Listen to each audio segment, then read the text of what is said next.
Respect is earned in a myriad of different ways, but most of it comes down to how much we respect ourselves. If we cannot figure out the things that we like about ourselves, if we cannot figure out the things that we want to pursue in our life, then often it's going to be very difficult for people around us to deduce what we're all about.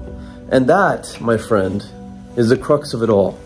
That is the thing that is going to differentiate those that are respected from those that aren't. First and foremost, there are a variety of different strategies that you can use just socializing with people that will earn respect.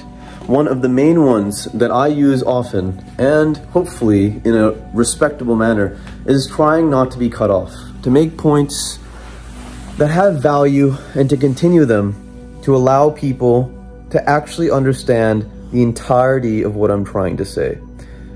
In conversations, we can tend to get cut off.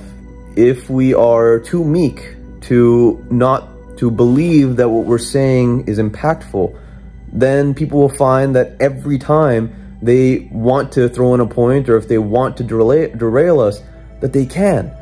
And this, the reason that it doesn't allow us to garner respect from others, is because it shows that perhaps we don't care about the points, the arguments that we're trying to make, about the things that we're trying to say, so why should they? The other thing is, when someone disrespects you in private, that's one thing.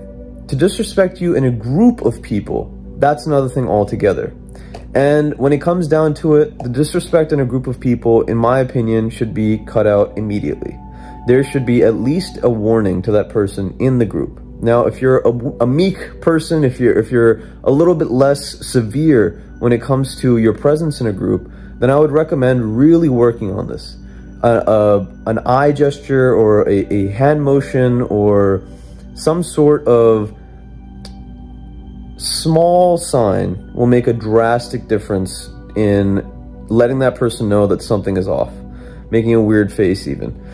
But that's the bare minimum. At the end of the day, if we don't stick up for ourselves, no one is going to stick up for us. And without that self-respect, without that garnering of respect over time, not only will the people directly disrespecting us feel that they're entitled to do this thing, but the people that are observing are being disrespected are going to assume that we're okay with being treated that way.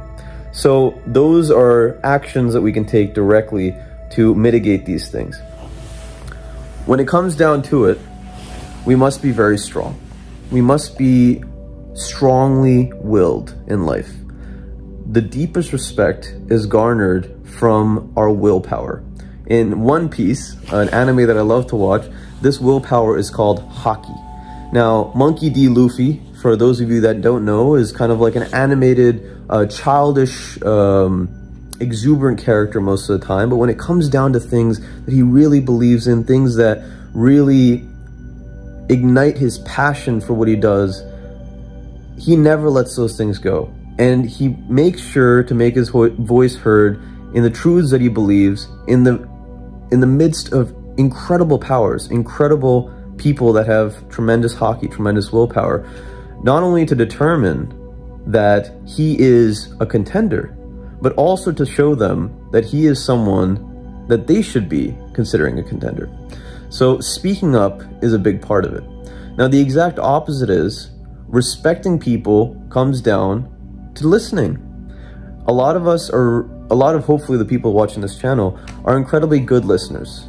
Okay, we spend time to analyze people's arguments. We spend time to curate a lasting relationship. And these things are incredibly powerful, because what I've realized is that the more prowess that someone has in society, the more they tend to look for little graces in life, and looking for our ability to speak when it's our turn, when we have ample space in an argument, versus speaking out of turn. That shows the little grace, that shows the little amount of evolution, I suppose, in our emotional intelligence that might be required for people that are more skilled, people that are more virtuous, people that are more graceful in their lives to have respect for us. So this can be seen in a number of ways. In an argument, sure, things can get heated, sure, we want to get our opinion across, but most of the time, when we listen, when we relax ourselves, when we lower our volume, our voice, our tone, most of the time we actually end up getting more respect from people that are well pruned, well curated in life. And so it's very important to gauge which type of people that we're trying to get this respect from. Are they the type of people that see outrageous, kind of loud individuals as ones that deserve respect? Or are they ones that are more observational? Are they more intellectual? Right? These things are going to make a drastic difference, and it comes down to knowing your archetypes of people. So respect comes in a lot of different forms. It comes in the ability to obviously do what you say you're going to do. It comes in how we portray ourselves to people. It comes in, mostly, I actually believe, in our achievements. So on this channel, I'm big into emotional intelligence, I'm big into growth, I'm big into building wealth. And one of the things that I've observed recently that's very, very important is actually our ability to believe in ourselves. Respect comes from within. The society, the people around us, we're always going to be hit up by random perspectives, people that don't know us, people that have completely different values. And if we're put off course easily, then the respect that we earn as a whole dwindles. So for instance, if we're trying to get our parents to respect us, if we're trying to get people, our mentors, to respect us, it's going to come down to how often we say to them and to ourselves that we're going to get something done, and it gets done. At the end of the day, hitting our goals, hitting just the bare minimum of things that we're trying to do in a day, that gives us the self-confidence to believe that we deserve respect. And when it comes to our parents, when it comes to people that we want validation from, they want to say things to other people about us that they can brag about. They want to say things to other people about us that makes them feel good about being in our lives. So a big part of gaining respect from our mentors and people that we respect is coming from our ability to actually do things that we set our minds to, things that we find are important. There was a story that I read in Laws of Human Nature by Robert Greene about a young boy painting a fence. And the neighborhood boys, and he was tasked with painting this fence by his parents, and the neighborhood boys came to him and started making fun of him, saying, "Oh my goodness, it's a Saturday, look at you painting this fence, how your life is so boring," whatever. This boy doesn't respond. Not only doesn't he not respond, he actually ends up showing them that he's paying way more attention to painting the fence than even any of the words that they're saying or any of the emotions that he might be feeling at the time. And sooner or later, the interesting part is that the boys in the yard start believing that whatever this man is doing, this boy is doing, is actually important, is actually something fun. And they start helping the boy to the point where the boy can just sit on the side and look at them doing the work for him. Now, if this isn't a perfect analogy for the type of thing that we need to garner in our life to gain respect, I don't know what is. Most of the time, it's going to come down to really being faithful to what we want to do in life. Not in an egotistical kind of, look what I'm doing and look what you're not doing, but in more of actually just a literal commitment to what we want to do.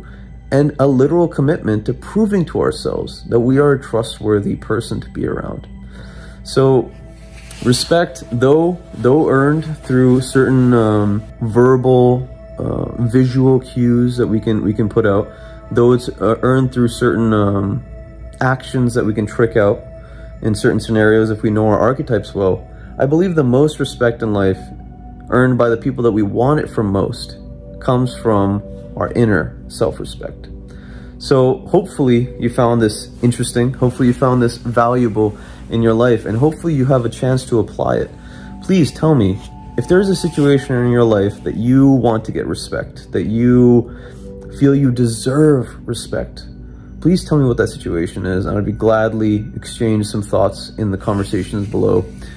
And make sure to realize that even though we may, in our early years, want to get respect from everyone, the reality is we don't really need it. The reality is the person that we need the respect from most is ourselves. And pushing past those boundaries, those sociological kind of constrictors in our life, I believe leads to a much better, happier life in the end. So actualize your potential catalyst. This world needs you. Take care.